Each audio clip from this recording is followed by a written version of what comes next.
GM, bon, vidéo aujourd'hui, vidéo très simple, comme d'habitude. Tu l'as vu au titre, on va parler de Solana et dans cette vidéo, je vais t'envoyer un petit peu d'opium. Pourquoi? Parce qu'on est, à l'heure où je te parle, le 28 février 2025. On a plusieurs blockchains qui se battent afin de devenir la meilleure.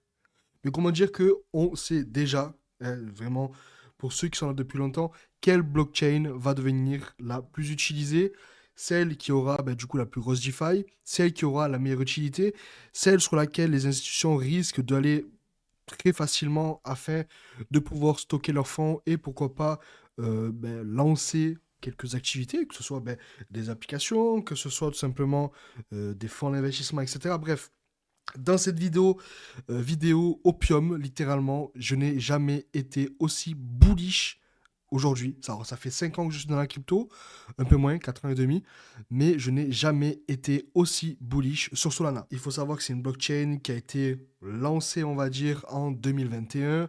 Alors, je sais qu'il y a eu la levée de fonds sur Coinlist, etc. Mais la blockchain a commencé du moins à faire ses preuves en 2021 en allant chercher du coup des ATH juste ahurissant pour le peu de volume et le peu d'adoption qu'on avait en 2021. Solana qui est selon moi la meilleure blockchain alors où je te parle, Solana qui est le concurrent numéro un à ETH, et Solana, je pèse mes mots et honnêtement, je n'ai pas peur de le dire, Solana va devenir la blockchain la plus utilisée sur le Web3 et Solana risque d'arriver à 500 voire 600 dollars dans les prochains mois. Pourquoi? Solana, à l'heure où je te parle, on va se mettre très rapidement sur l'écran. Alors, je sais pas si j'ai bien réglé le truc.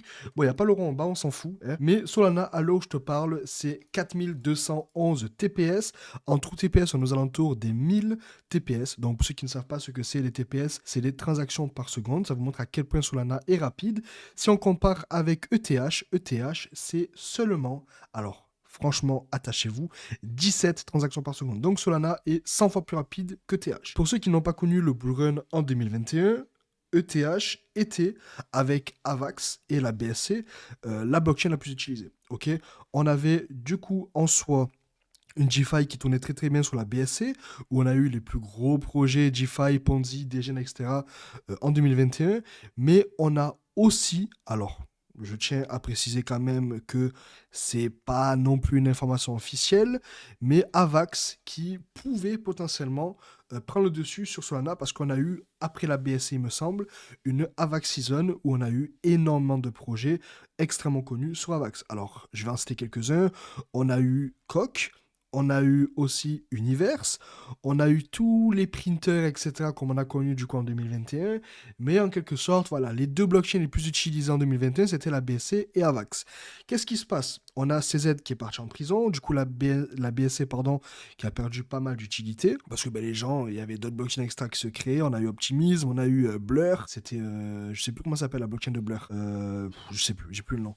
On a eu aussi Matic, pas eu beaucoup de DeFi dessus. On a eu des blockchains aussi comme Zk-Sync. Mais voilà, c'était pas des blockchains extrêmement utilisées comme on le voit actuellement avec Solana. On va revenir rapidement sur l'ordi. Qu'est-ce qui se passe? On a Solana à l'heure où je vous parle. Alors Solana, en quelques chiffres, c'est 202 protocoles avec 3,6 millions d'adresses. Alors il y a une explication à tout ça, je vais l'expliquer juste après.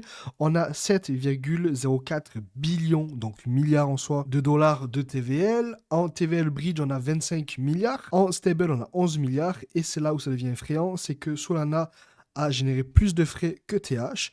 Et en 24 heures de volume sur la blockchain, on est à 2,2 milliards, alors que TH, c'est 2,7 milliards. Alors la raison, elle est évidente, c'est PumpFun. PumpFun qui est, je pense, avec du coup Jito et Jupiter, les protocoles qui font le plus de frais générés.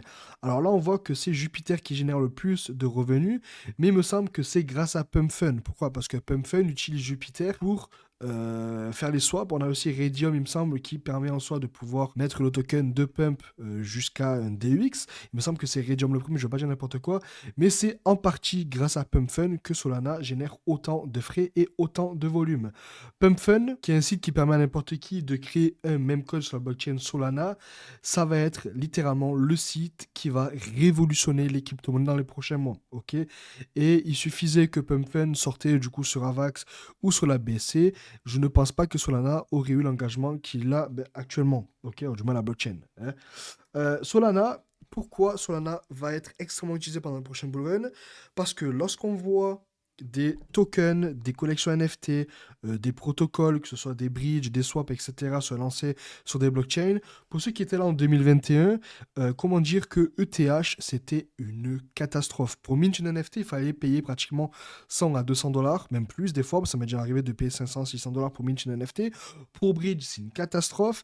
Et on se retrouve du coup avec une blockchain qui est extrêmement utilisée, avec beaucoup de personnes, beaucoup de protocoles, que ce soit du coup des bridges, des swaps, du stacking, en sachant que, alors je vous parle, si on regarde rapidement Jito qui est le protocole de liquid stacking numéro 1 sur Solana, grâce à Jito, vous allez pouvoir stacker du Solana et obtenir un APY jusqu'à 8%. Alors, si on se met rapidement sur Lido, qui est l'équivalent de Jito sur ETH, Lido c'est 3,2% APR, donc on est sur du 3,2% à l'année. Alors APR, c'est, il calcule en soi à l'année et puis par la suite, il vous donne votre rendement selon ce que vous avez stacké et pendant combien de temps. APY, APR, c'est à peu près pareil, ok? En général, ils vont mettre APY, mais quand ils mettent APR, c'est aussi à l'année, d'accord? Donc, qu'est-ce qui va se passer? Les gens vont préférer aller sur Jito qu'aller sur Lido parce que Jito propose plus d'APY que Lido. Hein.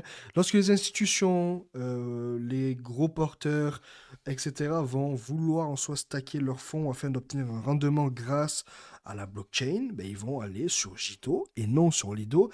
Même si Lido, c'est beaucoup moins en termes d'APY, qui dit beaucoup moins, dit beaucoup plus safe. Mais Jito, entre vous et moi, il y a eu très rarement des problèmes dessus. On a tout autant de personnes qui stackent. On est sur du 15,8 millions de sols. Et 15,8 millions de sols, on va faire le calcul rapidement, ça fait 2,3 milliards de dollars qui sont du coup stackés sur Jito. Alors stackés, c'est un terme un petit peu vague, hein, mais qui sont bloqués sur Jito et qui permettent aux personnes du coup qui ont stacké leur Solana d'obtenir un rendement. Sur Lido, on est sur du 20 milliards. Donc on est 10 fois plus au-dessus que Solana. Sauf que les gens, lorsqu'ils vont réaliser que ETH c'est une catastrophe en période de bull run, que c'est inutilisable, que la DeFi va être complètement oubliée, que tout le volume sera sur Solana, que le peu de volume qu'il y aura sur la blockchain, ce sera en soi fait pour pouvoir farmer potentiellement des airdrops et aller récupérer des récompenses, pardon, on va se retrouver avec en soi ETH qui est inutilisable ou du moins seulement utilisable pour certains tools, que ce soit du coup, les bridges, potentiellement les swaps pour aller investir dans certains tokens qui sont seulement sur ETH. Ça a déjà commencé par exemple sur Render, il me semble, Render qui était un token sur ETH qui a été bridgé sur Sol. Donc on commence à avoir des gros projets avec une grosse capitalisation qui quittent le navire ETH afin d'aller sur Solana parce qu'ils se rendent compte qu'en fait, le volume sur ETH, il est dead. Si on va rapidement sur DexScreener, je vais aller rapidement ici, je vais remettre aussi l'ordinateur sur DexScreener ici. On va se mettre sur ETH. ETH, on est sur du 3,1 milliards de volume et sur Solana, on est sur du 3,1 milliards de volume. Donc ETH et Sol sont vraiment à peu près au même niveau. Sauf que sur Sol, on est à 21 millions de transactions et sur ETH, 311 000 transactions. Donc la blockchain ETH est beaucoup moins utilisée que Solana. Bref, il y a beaucoup de choses comme ça qui montrent que ETH est très probablement sur le point de mourir. On a l'habitude de voir en soi, je vais vous le montrer rapidement, cette fameuse image qui est très connue comme quoi la phase 1, le Bitcoin monte, ensuite c'est ETH. Mais je pense très fortement que la phase 2, ça va devenir Solana avec le temps. Parce que vu que TH va être beaucoup moins utilisé et que les gens vont préférer aller sur Solana pour tout ce que Solana propose en termes de rapidité, de sécurité et tout ce qui se passe en soi sur Solana avec la DeFi et tout, ETH va très probablement être barré et on va avoir Bitcoin, Solana et puis potentiellement ETH qui va aller dans la catégorie des large cap et puis par la suite l'alt-season. Donc vidéo très simple avec quelques arguments mais des arguments qui sont assez costauds. Ça ne m'étonnerait pas de voir Solana arriver aux alentours des 500 voire 600 dollars, ce qui ferait un Solana aux alentours des 300 milliards de market cap pour 600 dollars seulement. Solana va prendre le dessus sur ETH, c'est une certitude. Solana à 500 dollars, c'est aussi faisable en bull run. Et si on prend la thèse de Solana à 1000 dollars, honnêtement, c'est faisable parce que ça ferait un Solana aux alentours des 600 milliards de market cap. Alors, j'ai pas le calcul exact, on est peut-être sur du 500 ou 450 milliards, mais franchement, c'est faisable. Donc, je répète, les gars, branchez-vous Solana.